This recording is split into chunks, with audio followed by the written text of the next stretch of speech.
Shalom saudara-saudari yang dikasihi Tuhan Yesus Kristus. Kiranya kasih dan damai sejahtera dari Tuhan Yesus menyertai kita senantiasa sepanjang hari ini. Kembali lagi bersama dengan saya di channel Brother Jules.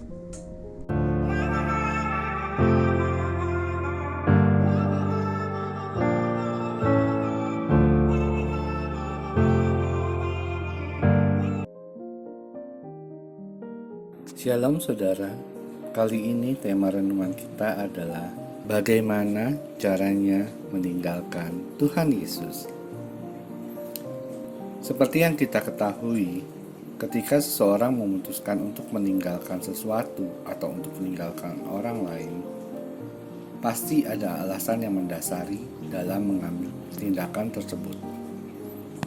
Contoh yang bisa kita ambil adalah seorang karyawan yang ingin meninggalkan pekerjaan lamanya atau kantor lamanya, pasti ada alasan yang mendasari dia untuk mengambil tindakan tersebut. Mungkin dia kecewa dengan kantor tersebut, atau mungkin dia ingin mencari pekerjaan yang lebih baik. Atau kita bisa ambil contoh dari seorang atlet profesional. Ketika dia ingin pensiun atau ketika mereka ingin pensiun dan meninggalkan dunia keatletannya, pasti ada alasan yang mendasarinya. Mungkin dari segi fisiknya, atau mungkin dari segi usia, dan lain-lainnya. Tapi yang pasti, semakin kita mencintai atau menyukai sesuatu, pasti kita akan sulit untuk meninggalkannya. Sekarang, kalau saya bertanya kepada saudara, apa alasan saudara ingin meninggalkan Tuhan Yesus? Jujur saudara, saya dapat katakan, untuk meninggalkan Tuhan Yesus bukanlah perbuatan yang sulit. Apalagi kalau kondisi kita sedang dalam kondisi kecewa, marah terhadap Tuhan Yesus. Kalau saat ini posisi kita sedang indah, hubungan kita dengan Tuhan lagi baik, hidup kita diberkati, kita tidak mungkin ada keinginan untuk meninggalkan Tuhan. Bahkan kepikiran pun tidak. Tapi bagaimana kalau kita sudah menjalankan kehendak Tuhan, kita sudah berdoa setiap hari, tapi pertolongan Tuhan tidak kunjung nyata atas kehidupan kita.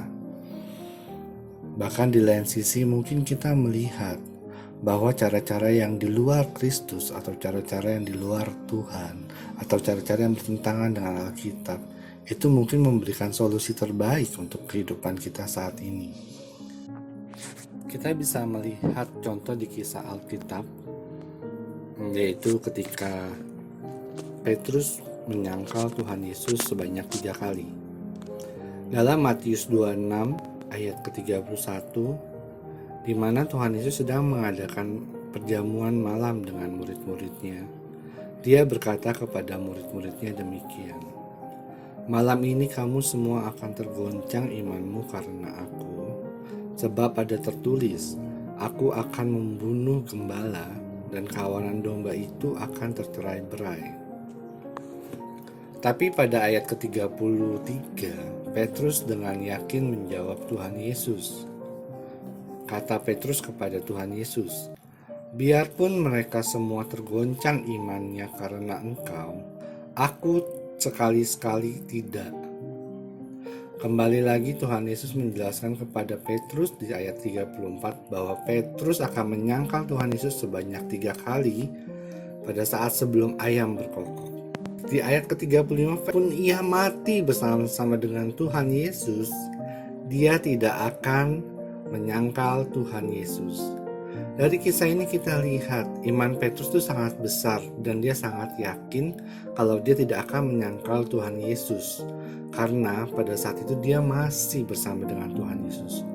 Tapi seperti yang kita ketahui pada akhir cerita bahwa apa yang dibuatkan Tuhan Yesus benar-benar terjadi. Petrus menyangkal Tuhan Yesus 3 kali sebelum ayam berkokok. Dari kisah Petrus ini, satu hal yang kita bisa lihat, imannya sangat kuat ketika dia masih bersama-sama dengan Yesus. Tapi ketika Tuhan Yesus berada di atas kayu salib, Petrus benar-benar kehilangan sesuatu yang selama ini menjadi pegangannya dia, pengharapannya dia, gurunya yang selama ini bersama-sama dengan Petrus. Satu hal yang kita bisa pelajari, kalau kita mau meninggalkan Tuhan itu gampang. Taruh pengharapan kita dan impian kita bukan kepada Yesus, kepada manusia kah, kepada planning yang udah kita bikin. Jadi saudara, kehidupan saat ini semakin susah dan semakin berat. Tetaplah kita berpegang pada Tuhan, karena Tuhan Yesus tidak akan pernah mengecewakan kita. Tuhan Yesus adalah sumber pengharapan dari kita. Saat ku berbeban berat, saat ku hilang harapan, hanya Kau Tuhan jawaban hidupku. Sekian dari saya, Tuhan Yesus memberkati. Saat dunia meninggalkan,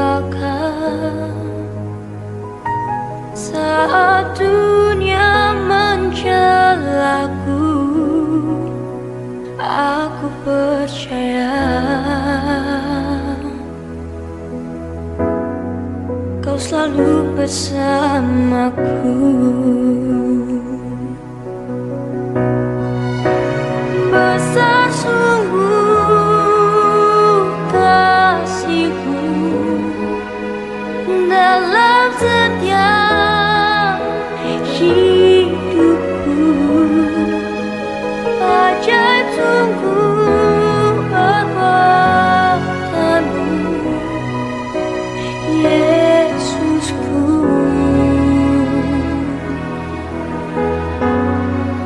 Sumber pengharapan.